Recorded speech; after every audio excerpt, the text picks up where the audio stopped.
కాకినాడలో అపరిచిత వ్యక్తులు కలకలం రేపాయి. కొత్తపల్లి పంచాయతీ పరిధిలోని రవీంద్రపురంలో ఇద్దరు గుర్తు తెలియని వ్యక్తులు మత్స్యకారులకు కనిపించారు. రవీంద్రపురంలో సంచరిస్తున్న ఇద్దరు గుర్తు తెలియని వ్యక్తులు స్థానికులను చూసి పారిపోయే ప్రయత్నం చేశారు.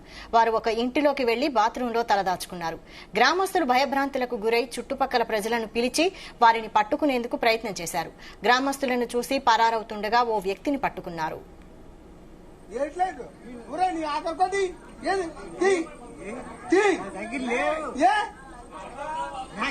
నాకు ఏమి తెల్లన్నా ఆధార్ కార్డు తేడా నీ భయమేట్రా?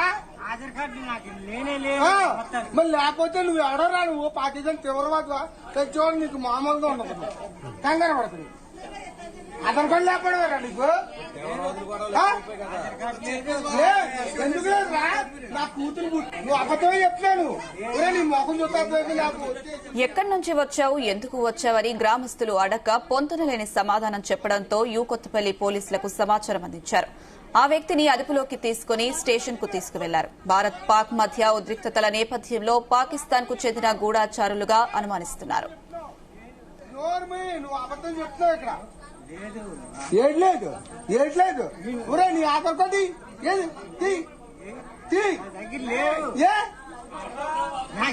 నాకు ఏమి తెల్లన్నా ఆధార్ కార్డు తేడా నీ భయమేట్రా? ఆధార్ కార్డు నాకు లేనే లేదు.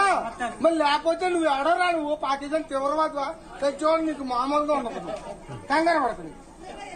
ఆధార్ కార్డు లేకపోవడమేరా నీకు? ఎందుకు లేదురా? నా కూతురు నువ్వు అబద్ధమే చెప్తున్నాను. నీ మొఖం చూస్తా నాకు వచ్చేసింది. కరెక్ట్గా చెప్పరా? నువ్వు అబద్ధమే చెప్తున్నావు. ఇదే అంశంపై మరిన్ని డీటెయిల్స్ మా ప్రతినిధి సాంశివరావు అందిస్తారు. సాంశివరావు. Thank you Vaishali. కాకినాడ జిల్లా పిఠాపురం నియోజకవర్గం. ఇది పవన్ కళ్యాణ్ ఉప ముఖ్యమంత్రి గారి అడ్డ. అయితే కొత్తపల్లి మండలంలో నిన్న రాత్రి ఇద్దరు గుర్తు తెలియని వ్యక్తులు అనుమానాస్పదంగా తిరుగుతున్నారు. వాస్తవానికి ఏదైతే ఇండియా పాక్ యుద్ధ వాతావరణం నడుస్తుందో ఈ నేపథ్యంలో పోలీసులు డ్రోన్ నిఘాతో పాటు మెరైన్ పోలీసులు అదేవిధంగా మత్స్యశాఖ అధికారులు కూడా నిఘా పెట్టి మత్స్యకారులకు సమాచారం ఇచ్చారు. ఎవరైనా అనుమానితులు ఉంటే మాకు తెలియజేయండి.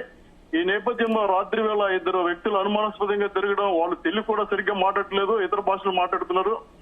వాళ్ళిద్దరిని చూసిన మత్స్యకారులు వాళ్ళని పట్టుకునే ప్రయత్నం చేస్తే పారిపోయేందుకు ప్రయత్నించారు. అందులో ఒకడు పక్కనే ఉన్న ఏదైతే స్థానిక మత్స్యకారుల నివాసం ఉందో ఆ బాత్రూమ్ లోకి వెళ్లి తలుపేసుకోవడం జరిగింది. రెండో అతను పారిపోయాడు.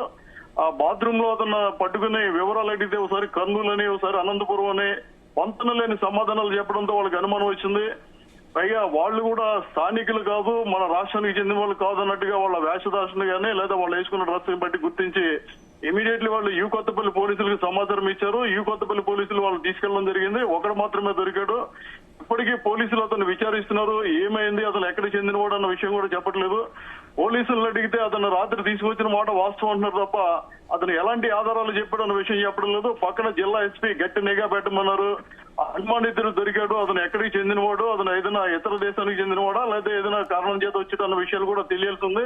ఎప్పటికీ అతని మీద పోలీసులు విచారణ సాగిస్తున్నారు. ఇంతవరకు అతను ఎలాంటి ఆధారాలు బయట పెట్టడం లేదని, అదేవిధంగా పారిపోయిన అతని పేరు కూడా అతను చెప్పడం లేదని పోలీసులు చెప్తున్నారు. కనీసం ఆధార్ కార్డులు కూడా వాళ్ళ దగ్గర లేకపోవడంతో పోలీసులు లోతైన దర్యాప్తు జరుపుతున్నారు. వెళ్ళి రైట్. Thank you Samsivarao. నువ్వు అబద్ధం చెప్తున్నాను. నువ్వు అబద్ధం చెప్తున్నావు. నువ్వు అబద్ధం చెప్తున్నావు. ఇక్కడ ఏడ్లేదు నీ ఆధార్ కార్డు